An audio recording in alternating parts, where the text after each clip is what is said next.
E uma pessoa pergunta, para quem está começando a trilhar o caminho do autoconhecimento, tudo parece muito complexo. Para os iniciantes, quais são as primeiras coisas que devem ser observadas? Que comportamentos e que atitudes? Veja, se a pessoa estuda e lê, os livros da Ângela Maria La Sala Batà são muito importantes e básicos. Agora, se quiserem uma forma mais simples, é pensar sempre na alma e pedir luz à própria alma. Aqui está a síntese de todos os livros preparatórios. De forma que, pensando na alma e pedindo luz à alma, a alma apresenta as oportunidades que a pessoa precisa para saber o que deve fazer. A alma chega a nos encaminhar livros, a alma chega a promover encontros com pessoas, a alma encontra a forma mais adequada para a pessoa ser orientada. E os comportamentos e as atitudes são descritos nesses livros preparatórios. Então tem muito valor que a pessoa vá procurar, vá buscar, porque às vezes ela está buscando uma coisa e encontra outra que era mais prioritária para ela e que ela não sabia. O importante é a gente estar buscando. E como fazer para que a personalidade colabore com a alma e não interfira nas decisões? Isto é uma questão de amadurecimento da alma. E isto começa a acontecer quando a personalidade se desilude de fazer as coisas por conta própria. Porque na marcha natural das coisas, a personalidade pretende resolver tudo, vai resolvendo tudo e se coloca na frente para resolver as coisas. Isso naturalmente. A personalidade não descobre naturalmente que ela tem que se submeter à alma. Porque a tendência dela é agir, é fazer, é resolver. Isto é processo da personalidade. Agora, a uma certa altura, a alma vai amadurecendo, então vai apresentando para a personalidade uma série de circunstâncias e de provas, e a personalidade vai se desiludindo. A alma vai fazendo com que a personalidade, resolvendo, não resolva direito. Depois a personalidade mesmo compreende. Então a personalidade mesmo é que vai chegando a esta conclusão. Muitas pessoas que estão no caminho já sabem o que devem fazer, já receberam da alma a intuição, mas a personalidade ainda insiste no caminho velho, ainda insiste nas formas velhas. Isto quer dizer que a personalidade ainda não está totalmente desiludida. A personalidade só muda, só entrega quando ela está desiludida. Então, não exijam que a personalidade se entregue completamente, porque é sinal que ela precisa ainda de mais desilusão. Ela precisa de errar mais para ver que errou, porque é assim que ela vai se entregando. E isto é um amadurecimento, tanto da personalidade quanto da alma.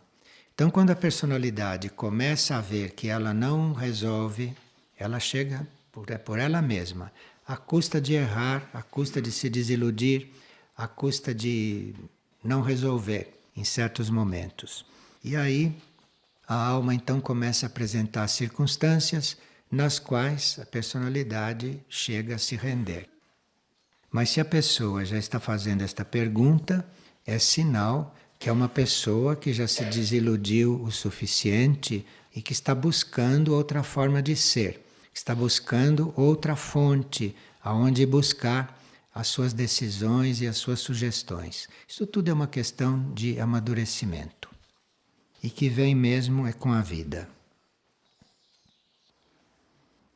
Uma pessoa está perguntando como devemos compreender os recentes atos de terrorismo que abalaram o mundo. Bem, nós distribuímos hoje, vocês já receberam, um trecho da Agenda da Mãe. E nesse trecho se diz que para nós termos consciência do que se passa no mundo, E para nós compreendermos em todos os detalhes tudo o que se passa, é preciso que a gente tenha uma aceitação total e uma neutralidade total diante do que acontece. Quando a gente perde a neutralidade, a gente deixa de compreender o que está acontecendo.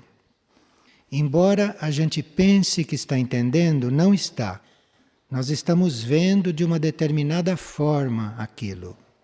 Mas para entender realmente, em todos os detalhes, diz ela, tudo o que acontece, é preciso aceitação total e neutralidade.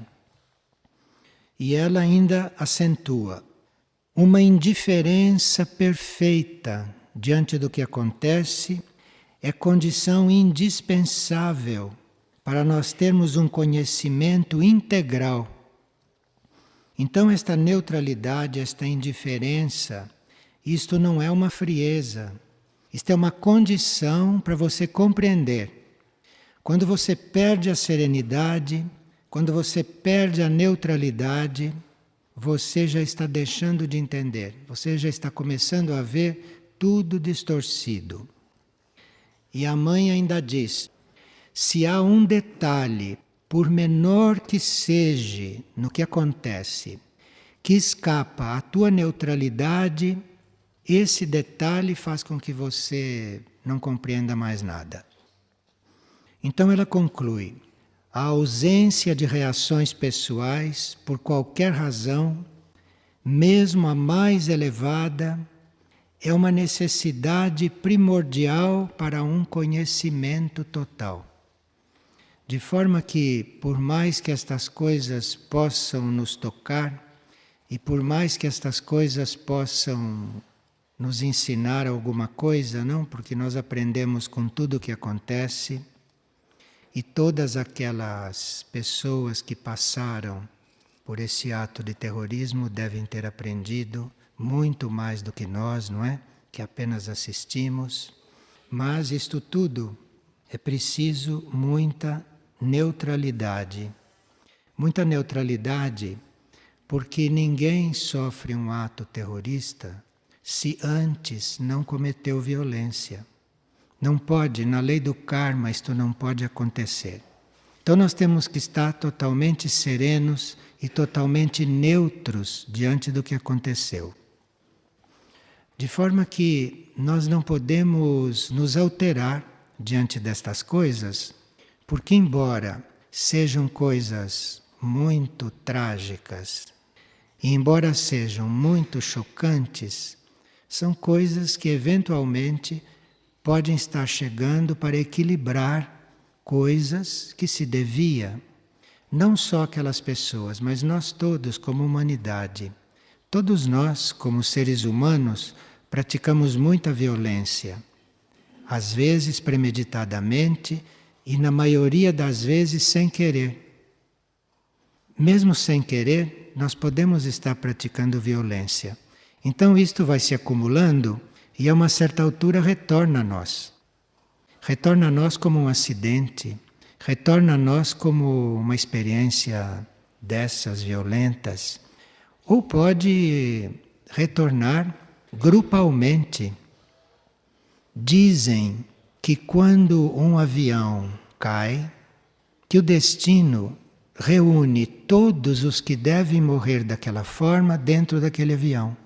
Então veja que nós temos que estar tranquilos e neutros diante de tudo o que acontece, porque nada acontece sem que seja dentro de uma ordem. E às vezes, para manter a ordem, ou às vezes para reconstruir a ordem, o karma traz situações que são compatíveis com aquelas que foram geradas antes. Tudo isso que se está dizendo não justifica o terrorismo e não quer absolutamente dizer que aquilo não teve importância. Pelo contrário, quanto mais terrorismo houver, quanto mais fatos desses forem acontecendo, mais o karma nacional do país ou o karma planetário vai se agravando. Mas, para nós compreendermos por que aquilo aconteceu, que nenhum de nós sabe por que realmente, por que aquilo aconteceu, nós teríamos que estar totalmente neutros diante daquilo. Teríamos que estar totalmente indiferentes, mas não indiferentes por não estarmos sentindo ou por não estarmos percebendo. Ficarmos indiferentes para não agravar o karma da coisa. Porque quanto mais pessoas saem da indiferença, quanto mais pessoas se deixam tocar e se envolvem, mais grave fica o karma. De forma que a indiferença não é uma frieza. A indiferença é um requisito. A indiferença é uma necessidade para você, primeiro, poder compreender o que se passa realmente e não ficar na superfície ou vendo as coisas de um ângulo só. E também a indiferença é muito importante para você não agravar o que aconteceu, para aquilo não ficar ainda mais grave. Então, eu acho que se vocês refletirem um pouco mais sobre esse papel que receberam, isto não diz respeito só ao que aconteceu esses dias de kármico, mas isto deve dizer respeito a nós todos, a nossa vida, e são coisas que a mãe dizia e manifestava e que tem valor universal, tem valor para todos os seres vivos, onde quer que estejam e na situação em que se encontram. E uma pessoa pergunta, por que quando eu estava vindo para cá de carro, eu comecei a me sentir mal por causa das coisas que uma pessoa que estava no mesmo carro falava? Você se sentiu mal porque você estava se envolvendo com o que ela dizia. Se você estivesse neutra, se você estivesse impassível, se você estivesse indiferente enquanto ela falava, embora ouvindo com toda atenção, você não teria se sentido mal. Você se sentiu mal porque você se envolveu com o que estava sendo dito.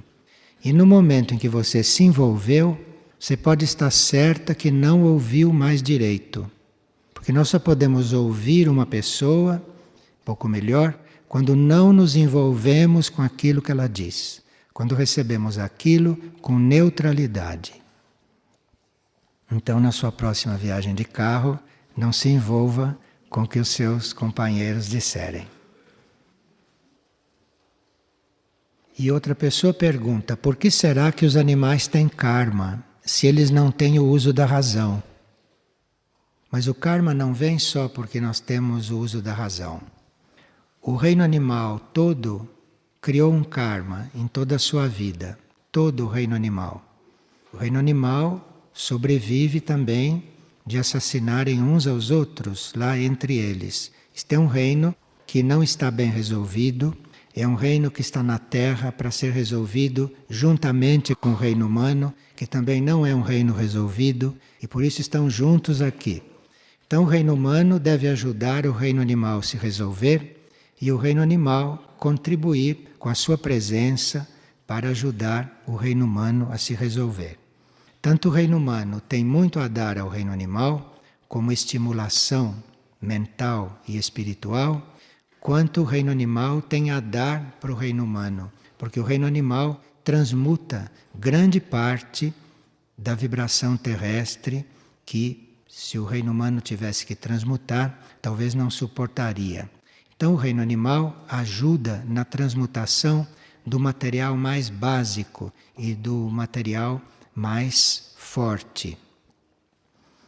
Agora, como grupo, como reino como um todo, claro que o reino animal tem karma.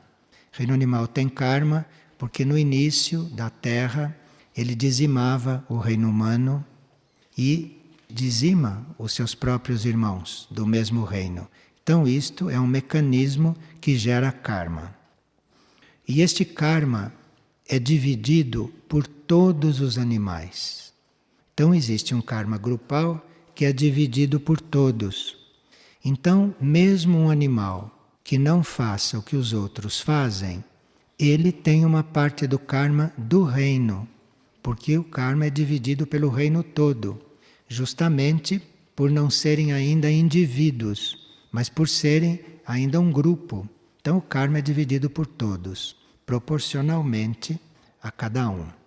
Agora, a partir do momento em que surge a alma num animal, a partir deste momento ele já começa a criar karma individual. Então, à medida que a alma vai se desenvolvendo num animal, então ele já está começando com um processo kármico dele, próprio dele. Isto não o desliga do karma grupal. Ele continua no karma grupal animal, mas ele já tem um karma dele. E isto é muito importante, porque um animal pode ir se desenvolvendo animicamente e com a ajuda do homem, ele pode ir se domesticando, ele pode ir desenvolvendo a mente. E à medida que ele evolui, o karma dele vai melhorando. E o karma do reino animal nele também vai sendo resolvido por outros processos que não o do sofrimento. Porque, em geral, o karma animal está sendo descontado pelo sofrimento, como vocês sabem. Mas um animal que já começa a se domesticar, a se individualizar e a criar um outro tipo de vida, um outro tipo de karma, tendo o ser humano como referência, o karma desse animal vai ficando aliviado. Então, com ou sem o desenvolvimento da razão e da mente, o animal tem um karma. À medida que ele se individualiza, este karma vai sendo o dele individual. Então nós temos sim muita responsabilidade diante do reino animal, porque as reações que nós podemos produzir nos animais também cria karma para eles. Então, quando nós produzimos num animal uma reação negativa, isto entra no karma dele, se ele já é individualizado. Então, nós somos muito responsáveis pela situação do reino animal aqui na Terra. Não só pela situação material, física, concreta, mas também pela situação mais sutil do animal. Enfim, pelo desenvolvimento dele. Uma pessoa está procurando uma forma de orar porque ela não se sente satisfeita com a forma que ela reza. A oração não é para nos deixar satisfeitos. Nós não oramos para ficar satisfeitos. Nós não oramos para ter prazer. Nós não buscamos satisfação na oração. A oração é um exercício. E no princípio é um exercício muito árido. A oração é um meio que nós dispomos para entrarmos em contato com os nossos níveis superiores. Isto não acontece naturalmente. Nós, como seres humanos, a nossa tendência é nos mantermos nos nossos níveis naturais. E a oração é uma forma que nós temos para nos deslocar desse nível, para sair desse nível natural. Então, oração não pode dar prazer. Tem muitas pessoas que se dispõem a orar e quando começam, veem que não é muito agradável. E aí fogem, param de orar, porque não compreenderam o que é a oração. A oração é um exercício numa situação árida. Você fazer uma oração, você insistir na oração com tantos elementos que vêm para distrair, com tantas preocupações humanas que vêm para diluir aquilo, com tanta interferência externa que existe, com tanta falta de hábito que os nossos corpos têm de se disciplinar, com tudo isto, você se põe a orar, você está fazendo um grande esforço, porque você tem que manter uma postura para conseguir orar formalmente. Então, a começar pelo seu corpo físico, você começa a fazer um esforço. Então, quem está buscando na oração momentos agradáveis está completamente enganado, porque a oração não é isso, e a oração não é para isso. A oração é uma abertura de caminho dentro de uma espécie de selva psíquica, astral e mental na qual a maioria se encontra. Então, a oração é como uma abertura de caminho aí, Então não se pode pretender se sentir satisfeito com uma oração. Há quem se sinta satisfeito quando consegue orar, apesar de todas as dificuldades. Então a satisfação não vem do gozo por estar orando. A satisfação do indivíduo vem porque ele conseguiu orar, apesar de tudo, apesar dele, apesar do ambiente, do esforço, ele consegue orar. Como é que ele consegue orar? Como é que ele sabe que conseguiu orar? Porque ele muda de estado. Ele muda de estado. Ele muda a forma de ser. Ele muda a forma de fazer as coisas. Um indivíduo que cuida da oração, um indivíduo que cultiva o hábito de orar, ele está mudando a forma dele de ser. Então é um trabalho intenso, é um trabalho meticuloso, é um trabalho muito paciente. Porque você está orando, você está se transformando. A oração tem esse poder.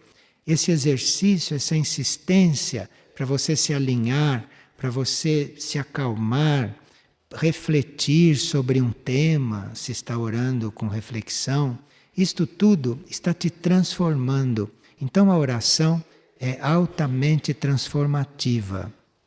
E se você se sente transformado, se você se sente modificado, então daí sim pode vir uma certa alegria. Daí pode vir sim uma certa satisfação. Não veio da oração em si, porque ela é difícil e árdua, ela é trabalhosa. Veio do resultado, veio daquilo que produziu em você. E há muitas pessoas que não conhecem a alegria e que ficam conhecendo a alegria depois que conseguem orar.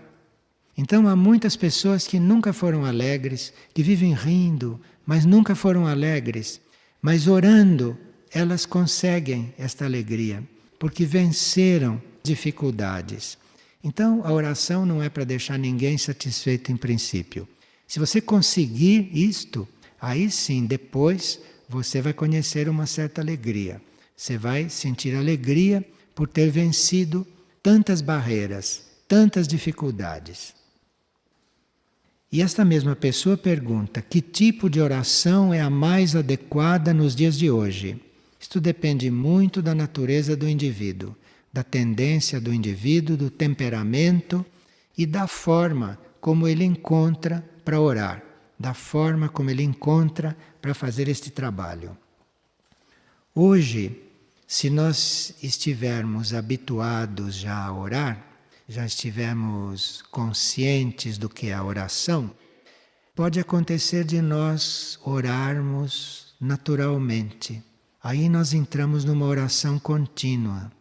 É claro que essa oração não é formal. Se você está numa oração contínua, você não deverá estar pronunciando nenhuma palavra, nenhuma fórmula, porque se é contínuo, você está fazendo muitas outras coisas. Mas tem pessoas que descobrem a forma da oração contínua, de orar continuamente, enquanto estão fazendo todas as outras coisas. Isso é possível. E isto é uma oração que se sugere hoje para todos nós. Eu não sei se um ser de hoje, com a mesma facilidade, ele interrompe o que está fazendo para orar. Porque hoje a vida se tornou tão intensa e a vida se tornou tão cheia de ângulos que você tem que atender a todos ao mesmo tempo. Você tem que fazer várias coisas, todas simultaneamente. E você interromper isto para orar, você também pode, mas não sei se é necessário. Porque a oração, sendo uma coisa muito íntima, muito própria, você pode fazer enquanto está fazendo qualquer coisa. Então você pode estar nos seus afazeres e estar orando. Mas aí, como é que você está orando? Você está fazendo uma coisa e fazendo outra ao mesmo tempo? Não. Você não esquece de Deus. Você não esquece do eu superior. O que quer que você esteja fazendo, aonde quer que você esteja, mesmo que esteja atento a outras coisas, mesmo que você esteja ocupadíssimo, atrás de tudo isto, você está orando. Você não está esquecendo do eu superior. Você não está esquecendo de Deus. Eu não sei se se trata de se lembrar de Deus, ou se trata de ficar lembrando do eu superior. Para muitos, é não esquecer de Deus, é diferente de estar lembrando. Não esquecer do eu superior. Você, para não esquecer de Deus e para não esquecer do eu superior, você não precisa estar lembrando, você precisa não esquecer. É um pouco diferente. Lembrar dá trabalho. Lembrar ocupa a sua mente, quando ela pode estar ocupada ali com outra coisa e você então interrompe a oração. Mas se você aprende a não esquecer, está tudo feito. Quer dizer, você está tão doado, tem tão claro qual é o seu trabalho verdadeiro, não que é esse, de se alinhar. Você tem isso já tão claro, tão incorporado, que você não esquece mais disso. Mesmo que você não esteja lembrando naquele momento, aquilo está acontecendo. Eu, nesse momento, posso não estar nem pensando nisto. Posso não estar querendo me lembrar de nada, mas não me esqueço. É esse o ponto que tem que chegar com a oração hoje. Claro que a gente não vai chegar aí assim, rapidamente, nem de um dia para o outro, mas pode ter isto na consciência, no seu programa de trabalho. E isto então vai avançando. Se você tem isso na sua intenção de não se esquecer do seu eu superior, se você tem na sua intenção, no seu programa, não esquecer de Deus em momento algum, isto vai avançando dentro de você. Isto vai tomando o seu ser. E quando você menos notar, você não esquece mais daquilo. Você tem aquilo tudo presente. O que quer que você esteja fazendo, o que quer que você esteja pensando, aquilo está presente. Isto é um tipo de oração. Isto chama-se uma oração contínua, informal. Agora, também tem oração contínua formal. Você pode estar orando continuamente, mentalmente, fazendo o seu trabalho, fazendo o seu esforço. Enfim, isto é um campo onde nós não podemos ditar regra para ninguém. Cada um é que sabe como é que faz isto. Ou cada um é que sabe como é que está procurando fazer isto. E cada um percebe se está fazendo isto, porque realmente começa a sentir uma grande alegria. Uma pessoa pergunta se Jesus, como instrutor da humanidade, usava um método específico quando ensinava. E se nós temos algo a aprender com ele neste sentido, isto é, se ele ensinava tão bem, como é que nós podemos aprender com ele isto? Porque ele, sendo um instrutor da humanidade, sabia ensinar. Então, como é que nós podemos aprender isto com ele? Que método ele usava? Bem, segundo observadores internos, Jesus nunca falava às pessoas quando elas estavam agitadas. Quando as pessoas estavam agitadas, ele não se punha a ensinar nada. Ele não se punha a instruí-las. Primeiro, ele ajudava as pessoas a restabelecerem o seu equilíbrio. Então, se ele chegava, alguém estava agitado, se uma multidão estava agitada, ele não dizia nada. Ele ajudava as pessoas, a multidão, restabelecer o equilíbrio e a calma. E ele fazia isto com a presença dele, fazia isto com aquilo que ele irradiava. Depois que todos se acalmavam, aí é que ele começava a estudar os problemas com eles. Isto é uma grande lição, né? Se nós formos pensar bem. O que adianta você estar querendo explicar uma coisa ou ajudar uma pessoa que está agitada, que não está calma? Você precisa primeiro ajudá-lo a se equilibrar, primeiro acalmá-lo, primeiro ajudá-lo a entrar em equilíbrio e depois aí começar a falar aquilo que você tem para colocar. Estudar com ele, enfim, os seus problemas. Depois, outra coisa que parece que Jesus aplicava, ele nunca condenava ninguém pelo que tinha sido feito. Jesus não condenava o passado. Ele guiava quem o ouvia para o futuro. Isto é outra chave que ele sempre usou. Então, quando chegava alguém, mesmo quem se considerava um pecador, jamais ele falava no passado dele. Jamais ele tocava no passado daquele indivíduo, mas ele ficava mostrando para aquele indivíduo qual seria o seu futuro. Depois, uma outra chave que ele usava e que ele aplicava é que ele via o futuro com muita clareza. Jesus via tudo, de qualquer um e de qualquer grupo. Jesus via tudo muito claramente. Mas só revelava o que ele estava vendo na proporção da consciência de quem o estava escutando. Isto aqui é outra chave muito importante. Quer dizer, você pode estar vendo, pode estar percebendo, pode estar sabendo, mas você só vai revelar aquilo para a pessoa ou para o grupo na proporção que ele pode ouvir, na proporção que ele pode compreender. Então, você vai revelar a mínima parte do que aquilo que você está vendo, do que aquilo que você está percebendo.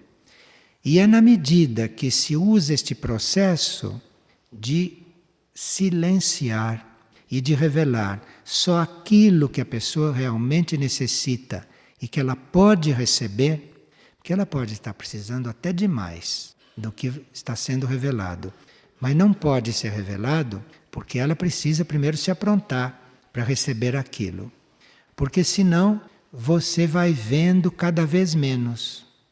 Se você não sabe guardar silêncio com respeito ao que você sabe, você vai saber cada vez menos e você vai ver cada vez menos.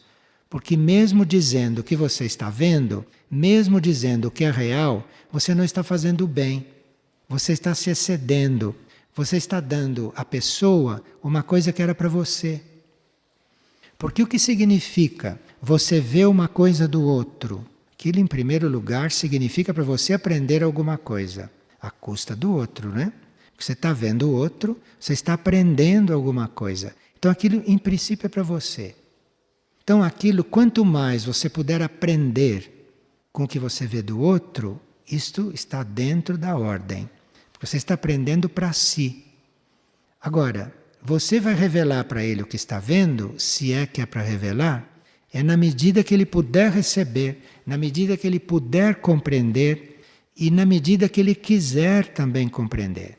Então, isto é básico para você continuar a ver, a perceber as coisas. E também Jesus usava uma outra chave, usava um outro sistema, que era de usar palavras muito duras, palavras muito fortes, para despertar as consciências adormecidas. Jesus não despertava as consciências adormecidas afagando as pessoas. O método dele não era esse. Jesus despertava as consciências adormecidas com palavras muito duras, até com chicote, uma vez. Mas isto era no sentido de despertar as consciências, quando elas estavam adormecidas. Agora, quando não estavam adormecidas, quando algo nelas ainda escutava, ouvia, aí não há necessidade de palavras duras. Aí tinha o Sermão da Montanha, estas coisas todas que vocês conhecem. Mas quando a consciência estava adormecida, ai de quem tivesse que ouvir. Então, que se saiba, era esse o método, era esse o processo. E pode servir de inspiração para nós, em muitas coisas. Pelo menos nós tentarmos seguir este referencial, tentarmos seguir isto, que nós vamos ver que vai dar sempre certo. Isso tudo está muito baseado na lei do silêncio, né? E esta lei do silêncio é inclusive você ficar calado quando alguém está te colocando alguma coisa que qualquer um responderia, qualquer um reagiria e você fica calado. Isto é uma forma de você compreender mais o que se passa, de você compreender mais o que se passou, de você compreender melhor o outro. Enfim, isto tudo parece que este instrutor deixou muito claro para nós todos. Agora, se isto é praticado, se isto é vivido, e se nós realmente conseguimos esta prática, vai acontecer que enquanto você está instruindo, enquanto você está transmitindo para o outro alguma coisa, ao mesmo tempo está acontecendo ali uma cura. Se isto acontece assim. Então ali está acontecendo também uma cura e não só uma informação. Então é muito importante ter isto tudo presente, estar em linha com esses princípios, porque aí esta atividade de informar, esta atividade de transmitir ao outro uma informação que se conheça, ela pode ser também uma atividade de cura. Aí pode passar a energia de cura e quando você está informando, o outro vai se sentindo curado. Você não está fazendo nenhum ato de cura em si, mas a cura está, em princípio, fazendo parte desta forma de informar o outro, desta forma de estar falando para o outro. Então, falar para os outros é uma grande oportunidade. Não só para os outros, mas também para quem está falando. Porque no falar para os outros estão acontecendo coisas que não aconteceriam se você não estivesse falando para eles. Então, isto tudo foram ensinamentos que ficaram. Mas a gente lê, não é? Essas histórias. Muita gente lê a Bíblia até todos os dias, mas não sei o que lê. Vê lá aquilo que Jesus disse claramente, com palavras textuais. Mas atrás daquela palavra e naquela presença, naquilo que acontecia, na forma dele ser, é que está a maior parte daquilo que ele veio fazer. Aquilo que ele veio fazer não está só naquilo que está escrito, não está só naquilo que todo mundo sabe de cor. Está atrás daquilo. Então, se vocês vão se dedicar a ir a fundo nesses ensinamentos, vocês vão encontrar coisas muito importantes e úteis e atuais para a vida, mesmo no tempo de hoje. E uma pessoa pergunta, qual é a diferença do rigor do espírito e a personalidade rigorosa? É bem diferente, porque a personalidade rigorosa, ela está procurando manter um nível de leis materiais. Então, uma personalidade rigorosa, ela pode ser até inconveniente em certos momentos. Se for muito rigorosa, ela pode ser até inconveniente, porque ela está lidando em um nível material muito denso, com leis muito densas, muito duras. Então, um excesso de rigor na personalidade é algo que pode fazer até mais mal do que bem. Quanto ao espírito, ele pode ser rigoroso à vontade, porque lá são outras leis e as leis do mundo espiritual não prejudicam ninguém. Então, rigor na personalidade precisa ser muito comedido. Rigor no espiritual é livre, porque lá são outras leis. Então, quando nós dizemos que o espírito é rigoroso conosco, nós queremos dizer, em outras palavras, que o espírito nos ama muito e que o espírito está nos fazendo um grande bem. Porque as leis no espiritual não incluem o mal. Agora, você ser rigoroso aqui, deve-se, pode-se, mas precisa ver como. Porque aqui as leis são outras, aqui nas leis da matéria não há a mesma flexibilidade que há no espírito, não há a mesma perfeição que há no espírito. Então o rigor lá é a perfeição, mas o rigor aqui é algo a ser muito estudado e muito iluminado para ser realmente positivo. Agora, a personalidade, ao ser rigorosa, ela deve ir medindo os resultados. Ela deve ir estudando o que está acontecendo. E aí ela vai aplicando o rigor sem fazer mal, inteligentemente. Pode-se aplicar o rigor com a personalidade, mas não como no espírito. No espírito o rigor é livre, porque ele é a perfeição. Aqui é algo que tem dois lados. Está lidando com leis densas. Então, um excesso de rigor aqui, ou um rigor mal colocado, pode paralisar alguma coisa. No espiritual não, no espiritual tudo é livre, não há o que paralisar. Mas aqui, um excesso de rigor, um rigor mal colocado, pode paralisar alguma coisa que esteja em movimento. Então é preciso muita reflexão, é preciso muita luz para ser rigoroso. Pois não. Bom, se houve um roubo, primeira coisa teria que esquecer essa palavra e trocar roubo por mudança de lugar. A coisa saiu de um lugar e foi para outro. Para começar. Então as coisas mudam de lugar. De repente a coisa pode voltar para o lugar de onde saiu. As coisas não são fixas.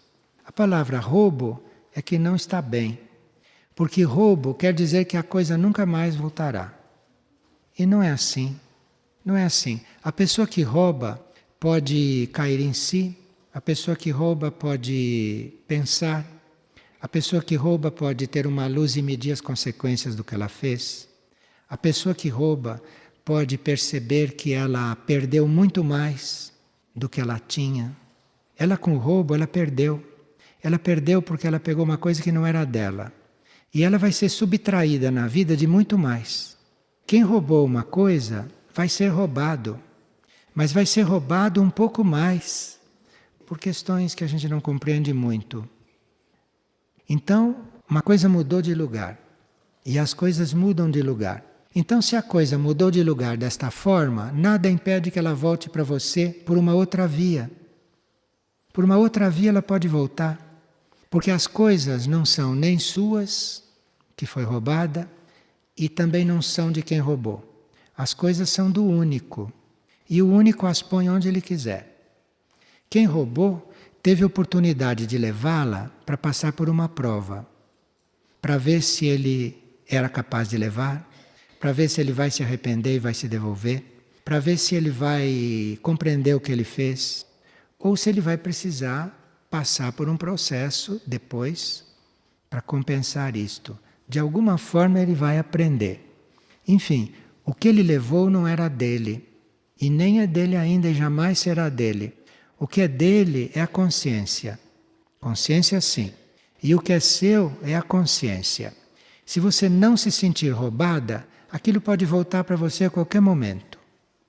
A própria pessoa pode te devolver, como a vida pode te devolver. Se aquilo faz falta para você e se a pessoa não tiver consciência e não devolver, a vida vai te devolver de uma outra maneira, se você não se sentir roubada. Agora, se você se sentir roubada, você está equiparada a quem roubou. Percebe?